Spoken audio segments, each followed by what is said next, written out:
একটা বাজারের গেটের সামনে বসে ভিক্ষা করছিল।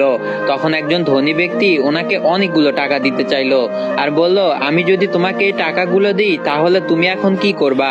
তখন ফকির বলল, আমি এই বাজারটা আরো বড় করে বানাবো, তারপরেই বাজারের সামনে বড় একটা গেট বানাবো, তারপরে এই গেটের সামনে বসে নিজেই ভিক্ষা করব, কারণ বড় গেটের সামনে অনেক মানুষ ভিড় জমাবে এবং সবাই আমাকে টাকা দিবে এবং আমি অনেকগুলো টাকা পাবো, আগের থেকে বেশি টাকা ভিক্ষা পাবো।